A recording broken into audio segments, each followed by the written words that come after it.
शिवसेनेचा खटला संपायला 1-1.5 महिन्याचा वेळ लागू शकतो असं म्हटलं गेलेलं आहे। खासदार संजय राऊतांनी ही माहिती दिलेली आहे। आज ठाकरेंच्या बाजूचा युक्तिवाद संपणार असल्याची माहिती राऊतांनी दिली आहे। शिंदेंच्या बाजूचा युक्तिवाद 4 ते 5 दिवस चालेल असं सुद्धा राऊतांनी म्हटलेलं आहे।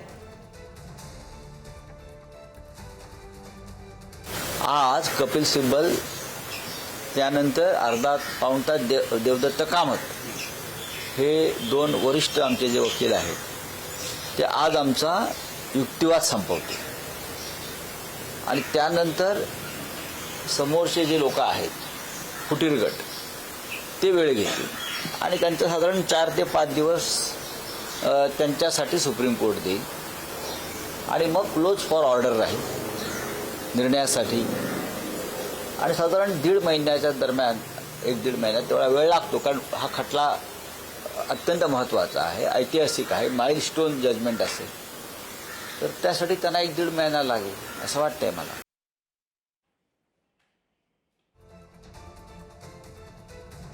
आणि या संदर्भात आणखी जाणून घ्या आमचे प्रतिनिधी शिवाजी काळे आपल्यासोबत आहे। शिवाजी, अगदी थोड्याच वेळात त्या सुनावणीला सुरुवात होईल। तारीख पे तारीखचा सिलसिला आपण पाहतोय आणि गेल्या काही वेळचा युक्तिवाद पाहिला आणि यानंतर आता राऊतांचं जे म्हणणं आहे ते ऐकल्यानंतर कोणत्या दिशेने ही सुनावणी आज होऊ शकते, कोणत्या दिशेने सुनावणी फिरू शकते, आज काय होऊ शकतं? आज अगदी काही मिनिटांमध्ये कपिल सिब्बल यांच्या युक्तिवादाला पुन्हा एकदा सुरुवात होईल। ते काही क्षणासाठी युक्तिवाद करतील, त्यानंतर देवदत्त कामत जे आहेत ते युक्तिवाद करतील। ठाकरेंच्या आतापर्यंतच्या युक्तिवादाचा जर आपण आढावा घेतला तर पक्ष आणि चिन्हाच्या प्रकरणामध्ये आतापर्यंत युक्तिवाद झालेला आहे।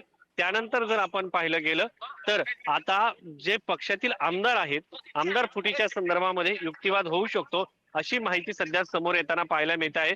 आमदार अपात्रतेच्या संदर्भामध्ये ज्या पद्धतीने ठाकरेचे आमदार कोणताही आमदार अपात्र ठरला नव्हता त्या सगळ्या संदर्भामध्ये राहुल नार्वेकर यांनी जो निर्णय घेतलेला होता त्या सगळ्या संदर्भामध्ये देवदत्त कामत हे युक्तिवाद करू शकतात।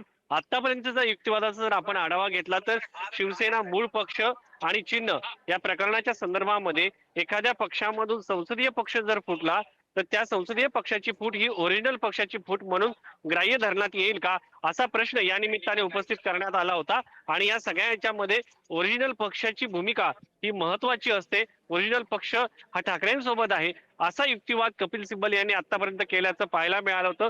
त्यासाठी त्यांनी आतापर्यंतचे वेगवेगळ्या केसेसचे उदाहरणं दिली होते, ज्यामध्ये सगळ्यात महत्वाचं उदाहरण होतं मुलायम सिंग यादव वर्सेस अखिलेश यादव। या प्रकरणामध्ये अखिलेश यादव यांनी मूळ पक्ष जो आहे समाजवादी पक्ष याच्यावरती दावा सांगितला होता, त्यामुळं ती केस ही ठाकरे यांच्या या केसला लागू होत नाही कारण मूळ पक्षावरती ओरिजिनल पक्षावरती अध्यक्ष पदावरती दावा सांगणं हे महत्वाचं होतं। मात्र यांनी सर्व जे संसदीय पक्ष आहे तो या ठिकाणी स्वतःसोबत घेतला आणि अशा पद्धतीने संसदीय पक्ष फुटणं म्हणजे ओरिजिनल पक्ष फुटणं असं होत नाही, संसदीय पक्ष म्हणजे राजकीय पक्ष होत नाही असा युक्तिवाद या ठिकाणी कपिल सिब्बल यांनी केल्याचं पाहायला मिळालं। अगदी आणि थोड्याच वेळात त्या सुनावणीला पुन्हा एकदा सुरुवात होईल। सगळे ताजे अपडेट जाणून घेत राहू वेळोवेळी। शिवाजी, धन्यवाद दिलेल्या सविस्तर माहितीसाठी।